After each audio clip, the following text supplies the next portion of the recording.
কি অসভ্য একটা লোক,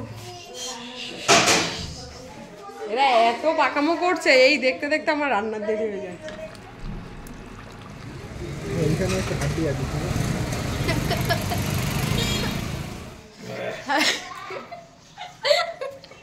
কি ড্রেস পরে রয়েছে দেখো। হ্যাঁ, হ্যালো বন্ধুরা, good morning, welcome to my channel Shukladas ব্লগসে তোমাদের সকলকে জানাই আর একবার অনেক স্বাগত। তো মনে তো রয়েছে এখানে, আর এই স্যারটা এখন ডিউটি থেকে আসলো, আর এই গামছা পরে রয়েছে। এইভাবে আজকে ভেবেছি যে সবসময় আমি ওকে বলি যে একটা গেঞ্জি পরো, একটা প্যান্ট পরো ব্লগে, না তো আজকে ওকে গামছা পরেই আমি ব্লগে নিয়ে চলে এসেছি।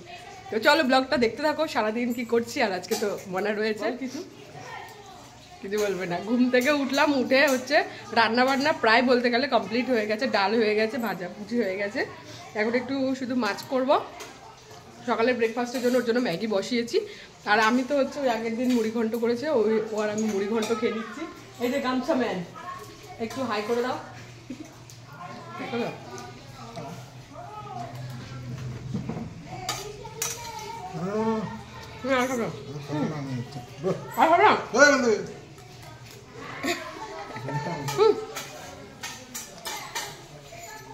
তো চলো দেখতে থাকো ভিডিওটা। এই যে তোর ম্যাগি, দেখবি গরম আছে, খেয়ে নে, খেয়ে তারপর মেশুর সাথে যাবি দোকানে, ঠিক আছে? তো সকালে হচ্ছে ম্যাগি খাচ্ছে, সকালে যদিও বা একটু দুধ বিস্কুট খেয়েছে। ম্যাগি খেয়ে আগে একবার হচ্ছে ডান্সটা রিহার্সাল করে নিবি, ঠিক আছে? তারপরে মেশুর সাথে যাবি বাজারে। চলো ও খেয়ে নিক।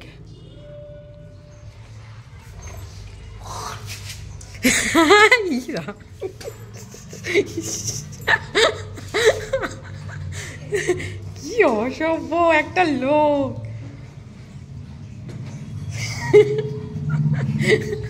দেখেছি কি শয়তান। এরকম কাণ্ড জানো তো বাচ্চারা করে, বুঝেছ? তুমি রিজু পালের থেকেও বেশি অধম। কিরম থুতু ছিটাচ্ছে বল, পাগল হয়ে গেছে।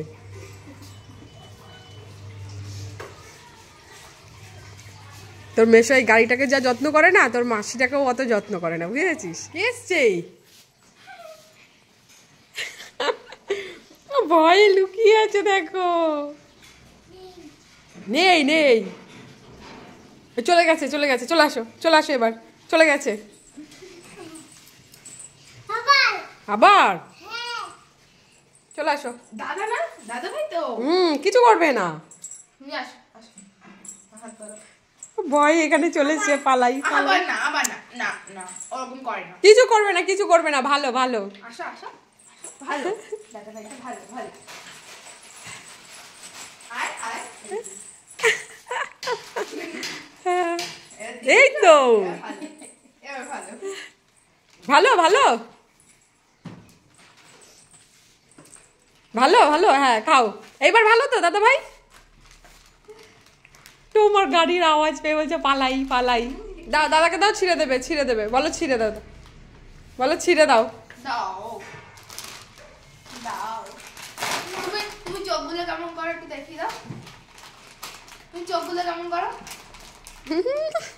কেমন করে? এটা কে? মানা।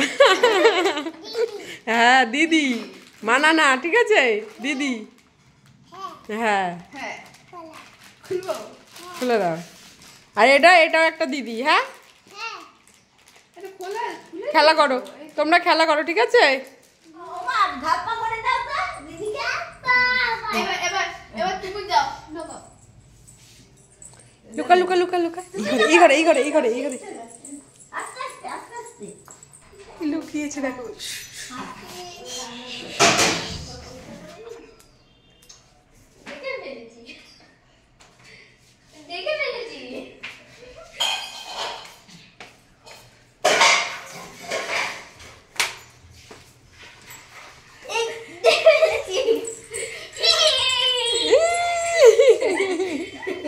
এদের চক্করে আমার রান্না হচ্ছে না, সকাল থেকে সমস্ত রান্না সব সেরে ফেলেছি, এখন শুধু মাছটা করবো, আর এদের চক্করে দেখো মাছটাও করতে পারছি না।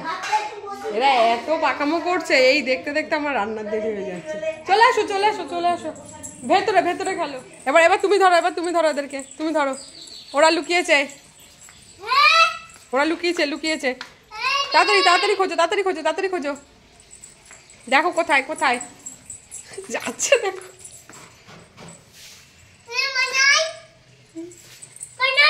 কোথায় মানা, কোথায় কোথায় কোথায়? দেখ দেখ কোথায় কোথায়, দেখো দেখো, ওদিকে ওদিকে ওদিকে নেই, ওদিকে দেখো, ওদিকে নেই তো। যা যা, কি হবে এবার? মানা চলে গেল, বাইরে যায়নি, বাইরে থেকে তো তুই এলি, বাইরে যায়নি। মানাকে ডাক দে, মানাকে ডাক দে।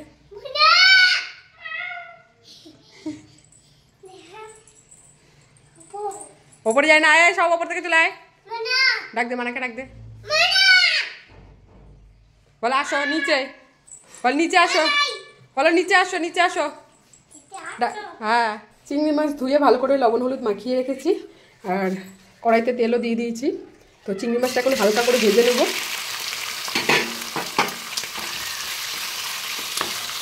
একদম হালকা লাল করে ভেজে নেব, এটা ভাজা হোক।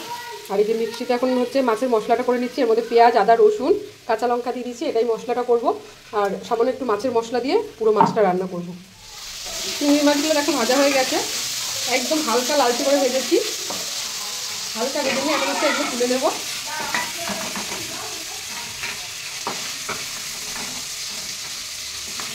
দিয়ে শুকনো লঙ্কা তেজপাতা সোমবার দিয়ে নিচ্ছি, তারপরে এর মধ্যে আলুগুলো ভেজে নেব।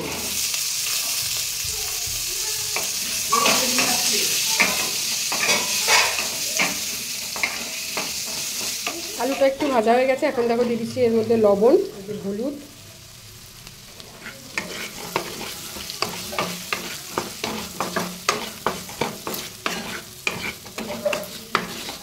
এখন এর মধ্যে একটা টমেটো দিয়ে দিচ্ছি।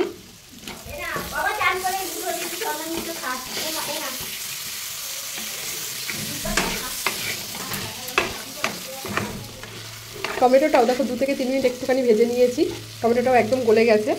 এখন এর মধ্যে দিয়ে দেবো যেই মশলাটা করেছিলাম আদা রসুন পেঁয়াজ, সেই মশলাটা এর মধ্যে দিয়ে দেবো। আর এর মধ্যে দেবো লঙ্কার গুঁড়ো, 1 চামচের মতো লঙ্কার গুঁড়ো দিলাম। আর হচ্ছে একটু মাছের মশলা দেবো, আমি আর কোনো মশলা দেবো না, জিরের গুঁড়ো ধনের গুঁড়ো কিছুই দেবো না, মাছের মশলাটা দেবো। এটাই কিন্তু রান্নাটা পুরো হয়ে যাবে। মশলাটা দিয়ে এবার ভালো করে কষিয়ে নেব।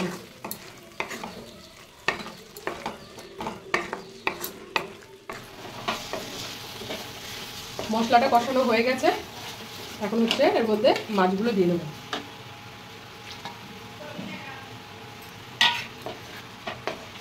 মাছগুলো দিয়ে একটুখানি নাড়াচাড়া করে নিচ্ছি। এখন এর মধ্যে জল দিয়ে দেবো।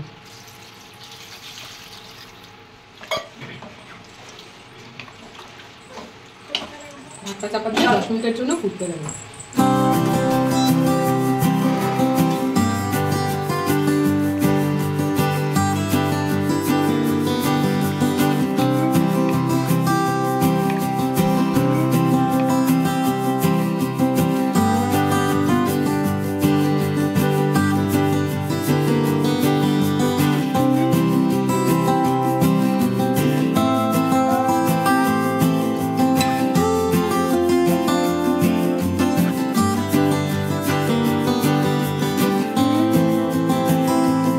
তরকারি আজকে এত ঝাল করে দিয়েছি, ওরে এত ঝাল লেগেছে, পরে একটা মৌসুম্বি লেবু কেটে দিলাম, এখন বসে বসে মৌসুম্বি লেবু খাচ্ছে।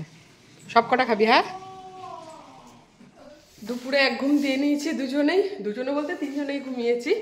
আর এখন দেখো একটু কফি বানিয়ে নিয়েছি, কফি খেয়ে তারপর ঝটপট করে রেডি হব। একটু দেখি বেরোনো যাক কোথাও, ঠান্ডাটাও পড়েছে, এমন না গরম জামা পরে নিবি।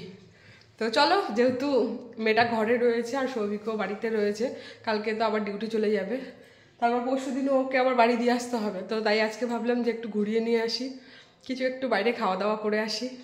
তো চলো কফি খেয়ে রেডি হয়ে নিই আগে। ঝট করে মাসি আর ভাগ্নি রেডি হয়ে নিয়েছি, তারপরেই তিনজন মিলে বেরিয়ে পড়লাম। বাইরে কি পরিমাণে যে ঠান্ডা ছিল কি বলবো, বাড়ির ভেতরে থাকলে ঠান্ডাটা অতটাও বুঝতে পারি না, এখন বাড়ির বাইরে বেরিয়েছি তাই প্রচণ্ড পরিমাণে কিন্তু ঠান্ডা লাগছিল। তার মধ্যে তিনজন যাচ্ছিলাম বাইকে করে। তো যাই হোক, এখন রয়েছি কল্যাণী হাই রোডে, এখান থেকে সোজা গেছিলাম ওই বাড়িতে মনাকে সবার সাথে একটু দেখা করানোর জন্য। তারপরেই চলে এসেছি কল্যাণী স্টেশনের কাছে ছোট্টখাট্ট একটা রেস্টুরেন্ট বলতে পারো। রেস্টুরেন্টটার নাম রয়েছে ক্রেভিংস, একদম রাস্তার ধারে। তো এখানেই হচ্ছে আজকে রাতের ডিনারটা সেরে নেব। প্রথমে তো ভেবেছিলাম কল্যাণী ITI মোড়ে যাব, তবে অনেকটা রাত হয়ে গেছে, আর যেতে যেতে যদি সমস্ত দোকানপাট বন্ধ হয়ে যায়, তো সেই কারণেই সৌভিক বলল এখানেই রাতের ডিনারটা সেরে নেওয়ার জন্য। তো জানি না এখানকার খাবার দাবার কেমন হবে, খেয়ে দিয়ে অবশ্যই তোমাদেরকে জানাবো। তো প্রথমে তো চিলি চিকেন আর চাও অর্ডার করেছিলাম, যেহেতু রাত হয়ে গেছিলো তাই এখানেও কিন্তু অনেক কিছু খাবার শেষ হয়ে গেছিলো, তাই দেখো শুধু চাউমিনই অর্ডার করেছি। আর 2 প্লেট অর্ডার করেছি, যেহেতু ফুল প্লেট আমিও কখনো খেয়ে উঠতে পারবো না, আর মনাও পুরো 1 প্লেট খেতে পারবে না, তো সেই কারণে হচ্ছে 1 প্লেট দিয়ে আমি আর মনা শেয়ার করে খাবো, আর 1 প্লেট হচ্ছে সৌভিক খাচ্ছে। তো আমিও একটুখানি ওপর দিয়ে সস দিয়ে চাউটা খেয়ে দেখলাম। চাউয়ের ব্যাপারে যেটা বলবো, এমনিতে ভালোই ছিল, চাউটা ভালোই করেছিল, তবে যেই চিকেনগুলো দিয়েছিল চিকেনগুলো বড্ড শক্ত ছিল, তো সেটাই একটু খারাপ লাগছিল, বাদবাকি খুব একটা খারাপও করেনি। তো তারপরে হচ্ছে আমরা ললিপপ অর্ডার করেছিলাম, সেটাও খেয়ে নিলাম, আর বাড়ির জন্য মা বাবার জন্য 2টো ফিশ ফ্রাই অর্ডার করে নিয়েছিলাম, সেটাও নিয়ে যাব। তো দেখো খাওয়া দাওয়াটা মোটামুটি তো ভালোই ছিল, খারাপ বলবো না, তবে ওই চাউমিনে ওই চিকেনগুলো বড্ড শক্ত ছিল, ওটাই আমার যা একটুখানি খারাপ লেগেছিলো। অনেক চিকেন তো মানে বেছে বেছে ফেলেও দিয়েছি। তো আমাদের তো খাওয়া হয়ে গেছিলো, এদিকে মনার খাওয়া হয়নি, মনা ধীরে সুস্থে খাচ্ছিল, তাই দেখো ওর মেশো ওর সাথে একটুখানি ইয়ার্কি ঠাট্টা করছিল। বেচারি তো লজ্জায় আর খেলোই না, উঠেই পড়লো। তো চলো, আমাদের তো এখানে খাওয়া দাওয়া কমপ্লিট হয়ে গেল। তো এখন হচ্ছে বাড়ি যাওয়ার পালা। সৌভিক হচ্ছে সমস্ত বিলগুলো পে করে নিচ্ছে, আর আমি এখানে মনার সাথে দাঁড়িয়ে একটু ভিডিও করে নিচ্ছি। আর শীতের রাত বুঝতেই পারছো, রাস্তাঘাট এমনিতেই অনেক তাড়াতাড়ি ফাঁকা হয়ে যায়। চারিদিকে দেখো মানুষজন একদমই নেই বললেই চলে, হাতে গুনে 2-4 জন রয়েছে। তো সৌভিক এদিকে গাড়ি বের করছে, চলো এখন সোজা বাড়ি যেতে পারলে বাঁচি। আর ব্লগটাও এখানেই আজকে শেষ করছি। আজকের ব্লগটা যদি তোমাদের ভালো লেগে থাকে তাহলে একটা লাইক কমেন্ট শেয়ার করে দিও, চ্যানেলটিকে সাবস্ক্রাইব করে আমার পাশে অবশ্যই থেকো। দেখা হবে তোমাদের সাথে নতুন একটা ব্লগে। ততক্ষণ পর্যন্ত সবাই ভালো থেকো, সুস্থ থেকো, আর খুব সাবধানে থেকো। তো চলো আজকের মতন tata, bye bye, good night, শুভরাত্রি।